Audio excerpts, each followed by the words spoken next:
Welcome everybody to our podcast. We have finally come up with a name for now. I guess we're going to call it Unscripted. Just because pretty much we're two dudes just talking. We don't have to really think of what we're going to say before we do this. You got anything to add, Arden? No, not really. Welcome back. We're this episode we're gonna briefly talk about the finals like we did last time, talk about the outcome and all that stuff. And then I got something new coming here in a second that I'm going to talk about, and then we'll end it with, he recently went on a trip to Bonnaroo, so we're going to kind of talk about that. But it was lit as fuck. Yeah. But first off, I don't know if all y'all follow me on Twitter, then you may know or may not know, but I recently got a sponsorship with this company called Insane Labs. I'll have a link in the description for it. And what it is they have like protein powders and pre-workouts and vitamins and sleep aids and like focus drinks and pills and all kinds of stuff. And they got some apparel and stuff like that. And so I got a sponsorship with them. And if you use code Arden, when you check out there, you get 20% off. So it's pretty good. I personally haven't tried anything yet because it hasn't came in the mail yet. So I can't vouch for it yet, but I'm sure it's freaking great. Yeah, we will be trying it. Yeah. Testing it out. But to celebrate the new sponsorship, I'm gonna do a giveaway.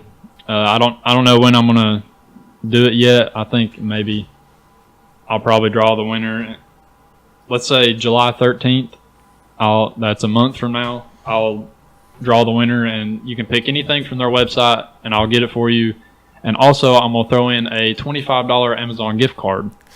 So Arden's balling out for y'all right now. Yeah, so I'll have a link. The very first line in the description will have that link. So be sure to click that. Do all the stuff it tells you to. Yeah, so anything from their website and a $25 Amazon gift card is all yours if you enter. If you win. But the finals. So yeah, I didn't get to watch much of it. Yeah, I was at Bonnaroo. Right, I didn't watch much of it either, just because I thought the outcome was going to be a little different. I'm even a Warriors fan. I thought it was going to be different. Yeah, it was really short, obviously. Right, it wasn't how I expected. Yeah, I genuinely thought, like, it's a good thing I didn't bet this week because I was gone, but I genuinely thought that the Cavs were going to spank them in Game 3, just like they always do. Yeah, see, I thought, like I said before, I think it's rigged. Therefore, They're going to try to make it go as long as possible. So I even bet my roommate that it was going to go to either 6 or 7, and obviously I lost that one. But yeah, I thought it was going to be very different, but I guess not. Yeah, the odds were ridiculous for the Warriors to sweep the Cavs. Yeah, and I'm sure if whoever put money on that won a lot of money. But yeah. What do you think about Draymond saying he's not going to take the max deal? Did you hear about? Or he's not going to take the extension to get a max deal. Did you hear about that? No. So he's turning down like a $70 million extension for like the next 5 years because if he makes one of the 3 all-star teams, like or the all-NBA teams at the end of the year, or he gets Defensive Player of the Year, or he wins MVP, he's eligible for a Supermax deal worth $226 million. Dang. And instead of taking like $94 million a couple years ago when they were about to sign Durant, he took 82 so they could get Durant. And so he was like, I put this team together to build championships. Now I'm either going to get paid or some other team's going to pay me. So after this year, he could be gone. That'll be tough if they lose him. Yeah. But they also got to pay Clay 2 more now. And right. Between the two, honestly, I'd pick Clay. That's just my opinion. Yeah, I would too. But they can always find Clay's a big man. You can't win this league without good guards. Yeah.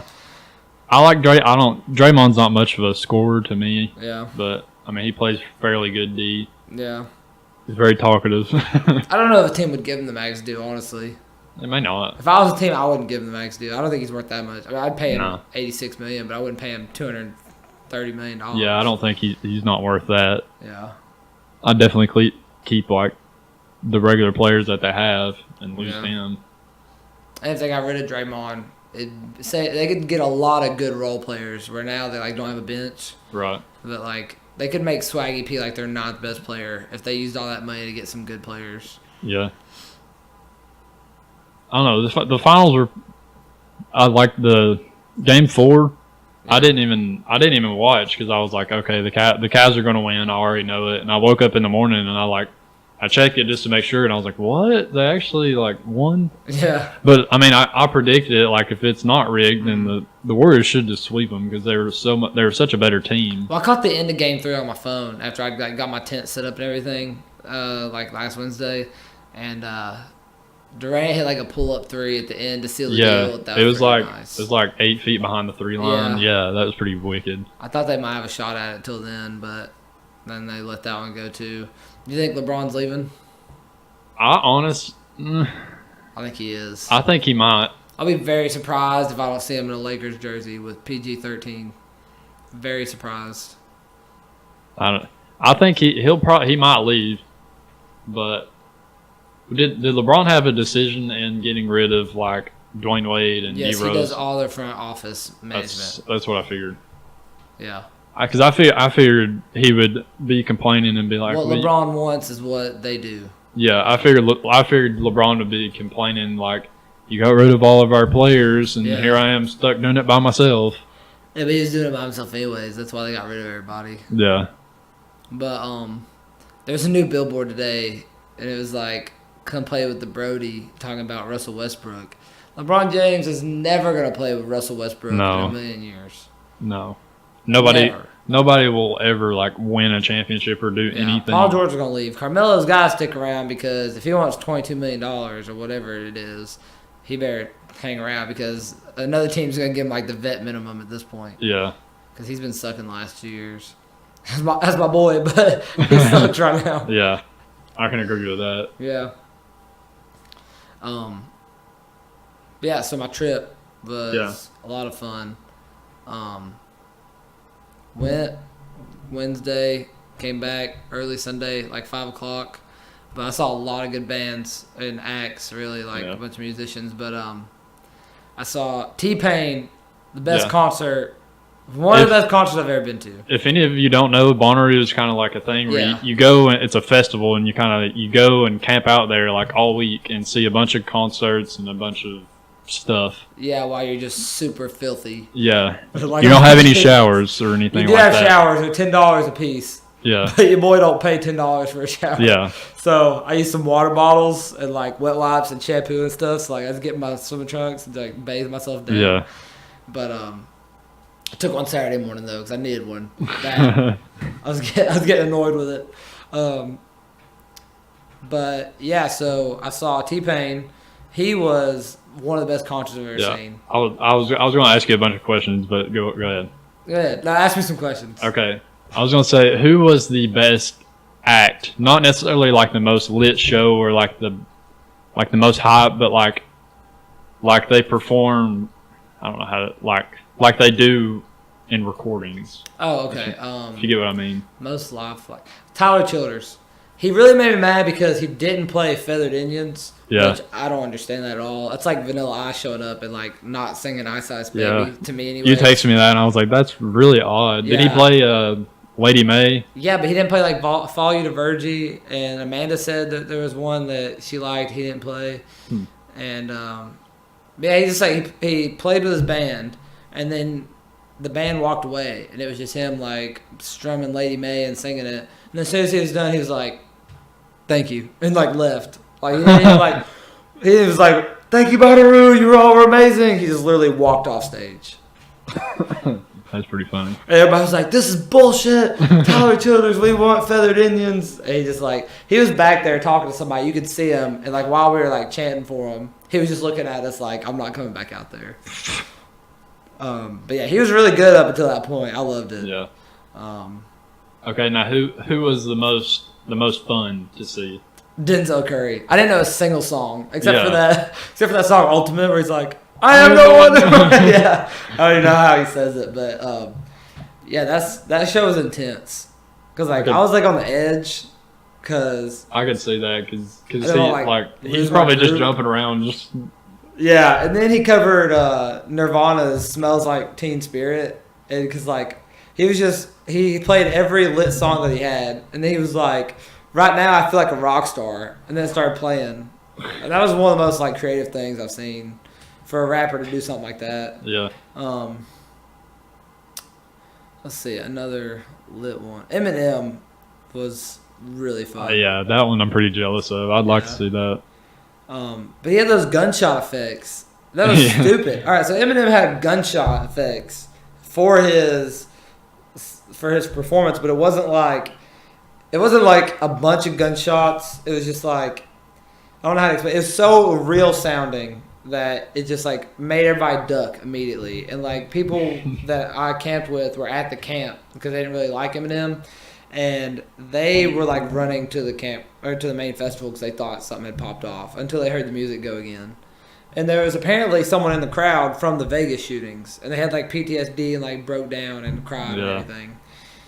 And so I thought that was really dumb. I didn't think that was a very smart idea. I think it was intentional because he likes to always push the limit. Yeah, I could see that, but like that's just dumb. He did it twice too, and both times just scared the crap out of me. Yeah, I could see that because like when you're in a large crowd, that always goes through your mind because of all the shit that's been going on lately. Yeah, like I don't know. I just think that's not very smart. I don't want to put out like an idea for somebody out there, but literally, if you've ever been to Bonnaroo, you could take out 100 people in one straight shot. Yeah. Like at the Killers, literally you could just lined up, fired once, 50 people right there. Yeah. Like, and I mean, that's what scares me every time I go. But like, I mean, I still want to go. You can't prevent it from having, you can't let that prevent you from having fun. They had metal detectors this year and clear bag policy and stuff, so that was better. But, yeah, that was really scary. Yeah, I could see that. Yeah. But, okay, now who is the best overall, just, like, really good live, really fun? T-Pain. I could see that. He was the best dancer out of all of them. He was Chris Brown level. Like, he did the moonwalk across stage, and then did the orange justice off of Fortnite at the end of it. That's funny. Yeah, he did like this weird seatbelt thing, and then like I don't know. It was just like he did a bunch of crazy dances. Every dance I've ever seen in my life, he tried it and did it well. And he played every one of his hit songs. There wasn't a song that I didn't know. He sounded the same. Was he auto-tune and all that? Barely. You could barely hear it. I've heard T-Pain can actually sing. Yeah, I mean he sounded just about the same. Yeah. His DJ was really good. Future came out with some DJ, and it wasn't Esco, and that kind of, I didn't know if there was a reason. I didn't know who the guy was. Trying to think what else I can talk about. You have any more questions? No, not really. Actually, yeah, I mean, it's like... Okay, who is the worst? Like if somebody was wanting to go to... Okay, we saw somebody called Ron Gaio, because it was like the first day, and nobody good performs on the first day. Yeah. And I don't know. Someone told me I need to go see him because like I was just talking to people like, hey, who's good? Because I don't know any of these people, and they were awful. Don't ever go see them. But Khalid was actually not that good. He didn't sing that well. It wasn't awful, but he played so many sad songs the whole time. Like he literally got up on stage and he said, "I wouldn't do that at Bonnaroo." He said, "Is it cool if I change the vibe and get sad for a minute?" And everybody was like, yeah, sure, go ahead. But it wasn't for a minute. It was like literally like 7 songs. Oh, yeah. I wouldn't do that at Bonnaroo. Everybody's wanting to have fun there. Yeah, and for real. You get everybody sappy. Yeah, I didn't feel like crying or anything. Tyler Childers. I made a list of who all was good and who was bad. I'm about to get that out for you. All right. Because I want to tell you who lost all. So, I made a list. And I put Tyler Childers on the bad shows with Ron Gaio just because he didn't play Feathered Indians. Yeah. And that really pissed me off. I saw Brothers, and so for the decent shows, I put Brothers Osborne. They were decent. I only knew one song, but they were actually pretty good live. Anderson .Paak. I like Anderson .Paak, but he played the drums the whole time. but it wasn't, which is impressive, but it's Yeah. not like a fun show. You know what I mean? Right. And so, but like while he's playing the drums, you couldn't hear him singing hardly, so you couldn't understand anything. It just sounded like a big like hodgepodge of stuff. Yeah. Khalid, like I already talked about that. Then there was a show called Justin Jay's Majestic Voyage, and this is like an EDM show. But like if I was tripping, that honestly would have been really fun. 'Cause it was a bunch of like waves, but like the graphics were like coming out at you. Yeah. But you'd see like a little cartoon boat like drifting along it. And I don't know. I just felt like if I was tripping, it'd been fun. 'Cause he had this long hippie hair. He was just on stage, just like dancing away while he was DJing. And it barely had any words, but when it did have words, he'd pick up this little microphone. He would just like say two things, and like repeat that over and over again. So then the rest of them were all good shows. I saw 16 total, so 6 shows that were bad or decent, and then 10 that were good. Closey was a DJ. She's from France. She was really, really good. It's not something I'll listen to in my car, but for a show, it was really good. T-Pain, already talked about that. Talked about Denzel Curry. Midland was actually a really good show. Their lead singer was really douchey. Like, all attention had to be on him. It just, thought he was, hot. Like, you could just tell. He woke up in the morning, like, I'm the lead singer of Midland. Everybody can, eat it. You know what I mean? And then I saw Nile Rodgers and Cheek. That's a really fun show. I had no idea who it was. I was waiting for Eminem. And I was trying to get close, so I had to sit through Anderson .Paak and Nile Rodgers to get to it. But Nile Rodgers is a really old man who wrote all the hit songs back in the day, like We Are Family, Everybody Dance, Dance, Dance, Dance, Like a Virgin, like a bunch of songs.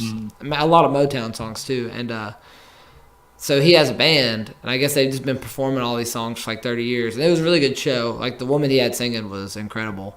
It was just fun. I talked about Eminem. I saw Bazzy. He was actually really good live. He put on a fun show. But he only had a 30-minute slot. But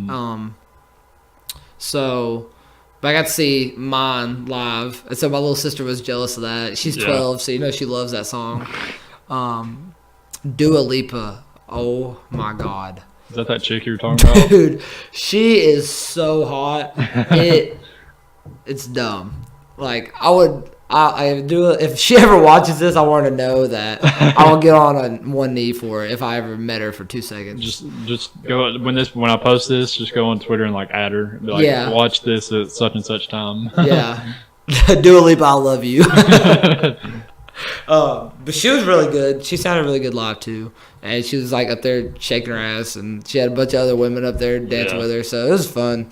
I saw that while I was waiting for Future. And that leads me to Future, who was a good show. It's about what I expected. It's not going to be overly hot, but everybody's going to know the words. Yeah. He had some people dancing. Yeah. Yeah, I couldn't even understand the songs until he would start really singing them because the bass was just killing us. But we were front row for that one, so the speakers were really right in front of us. And then the Killers. That was the last one I saw. I didn't get home till super late because of that. But it was so fun. They led out with Mr. Brightside, and that was happiest moment of my life. It caught me off guard. Everybody in the crowd was just jumping, singing. Everybody would think that you would end it with Mr. Brightside because that's one of the most well-known songs ever. But I like that strategy because everybody goes with their best one last. It's nobody really expects it. Yeah. So everybody was energetic and happy the whole show. There wasn't.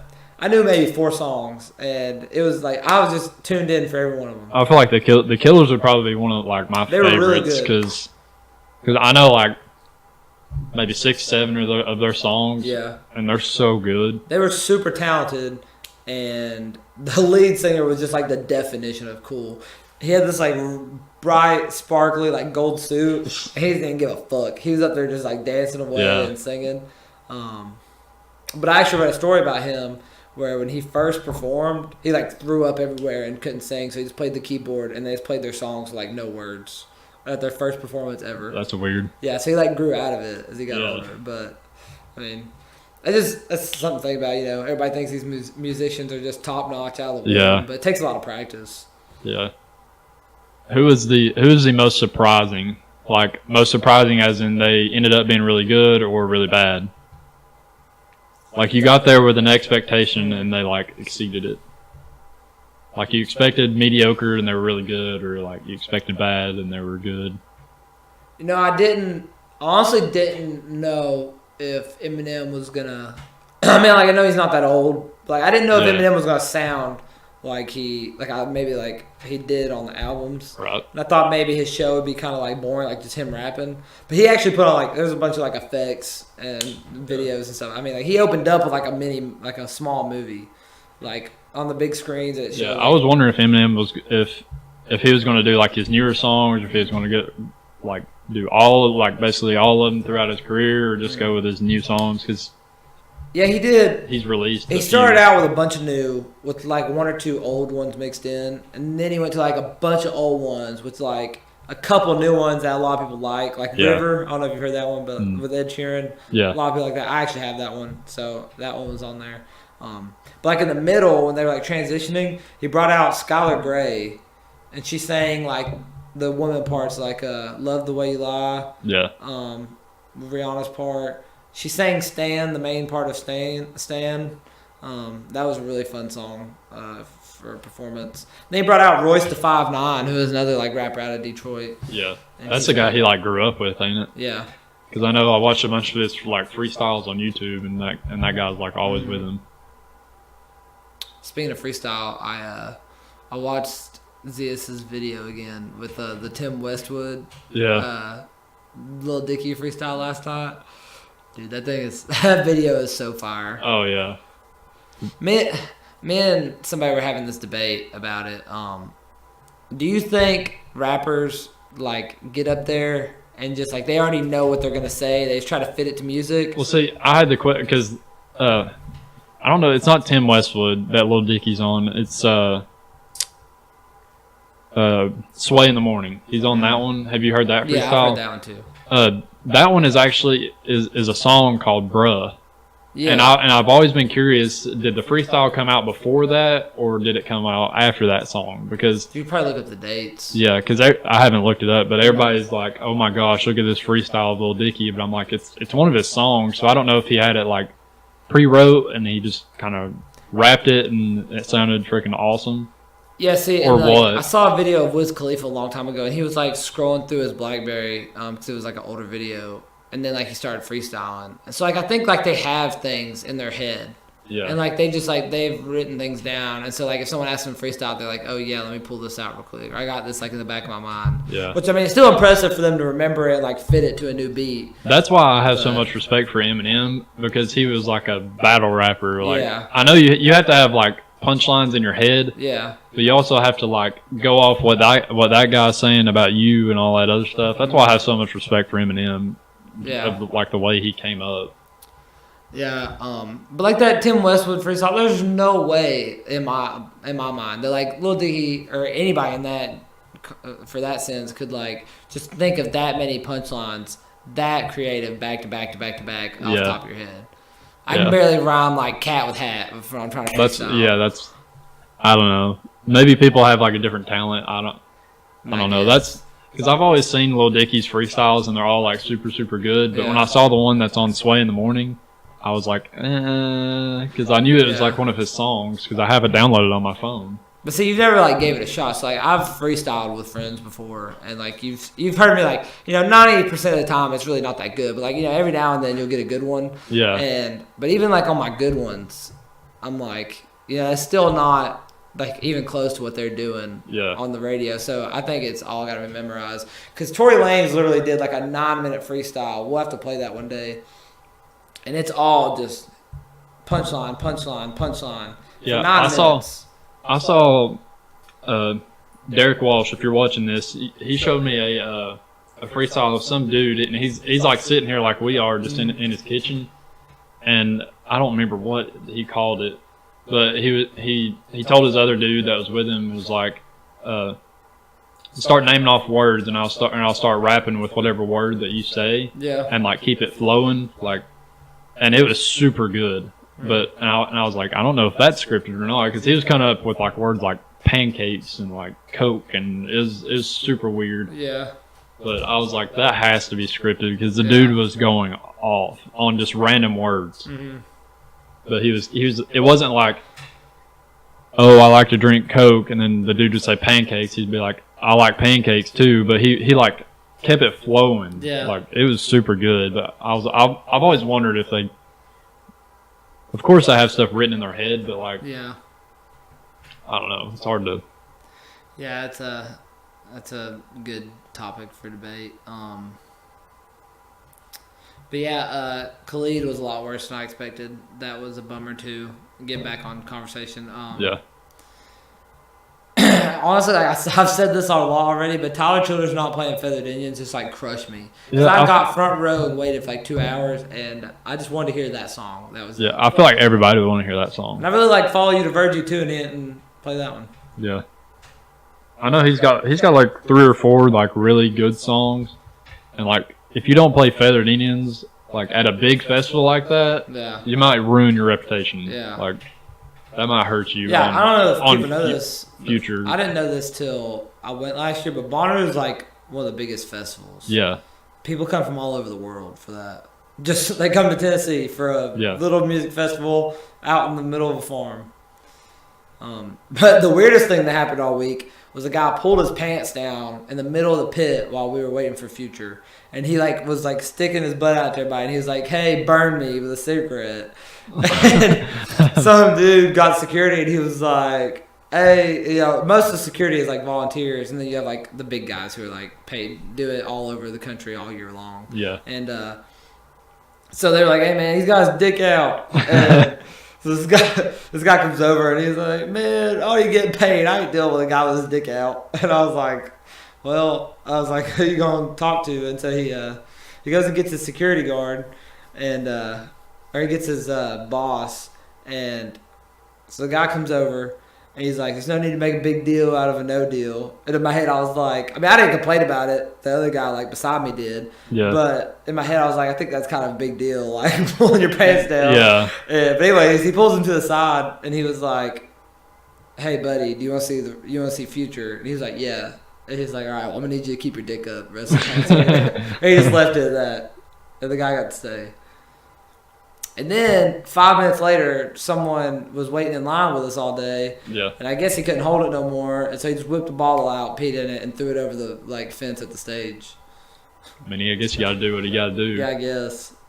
And the security guard just laughed and kicked it under the stage. Oh. It's crazy, man. Yeah. It's a lot of fun. Yeah, if you ever have the opportunity to go to Bonnaroo, I haven't went just because I'm super poor and I can't afford to have a whole week off work and plus pay for the tickets. So I would love to go, but actually I don't know. I don't know. You need to save up for this year. Yeah, I don't know if I would enjoy it that much. Everybody thinks that, because you're nasty and everything, it's not fun. But, all right, so you wake up every morning, I'm not going to lie. Every morning I wake up and I'm like, why am I here? I could easily just go home and, screw this. But then when you finally get up, you get moving, you get somewhat clean, you put some clothes on, you're ready to go, you get drunk a little bit. And, once you're in and you start, you see that first concert and, you got, 6 more the rest of the day. You feel like you're just so happy to be there. Yeah. You just forget that your legs are hurting and you're nasty and. Yeah, I'm sure I'll go at some point. It's just it's a money thing right now. I'm poor, so. I always buy the pre-sale tickets anyways. No matter who the lineup is, I'm going. Yeah. And the pre-sale tickets are only $275 compared to $400. Yeah. But yeah, if you ever have the opportunity to go to Bonnaroo, you heard it here first. It's fun. So. Yeah. I guess we can end it there. Yeah, sounds about good to me. Yeah. But thank you for watching. So we're going to try to do this, post it every. Yeah, I think we decided that we're going to try and do this every Thursday. Just try and be consistent. And then if we find time or if more people start to watch it, want to see it more often, we might do 2 or 3 days a week. Right. So we're going to try to be more consistent with it. I know he's going to be gone this next week. So I'm leaving tomorrow for New Orleans, actually. Yeah. So I think maybe when he gets back, we're going to record another one and we can talk about New Orleans or whatever, but we'll figure something out. So yeah, right now it's just the summer tales of Millard. I leave every 2 days for a new trip. Yeah. And me, I'm working every day. Yeah. But we move into our new place in almost exactly a month. Yeah. So that the whole scenery and quality may change once that happens. So yeah. So but thanks for tuning in.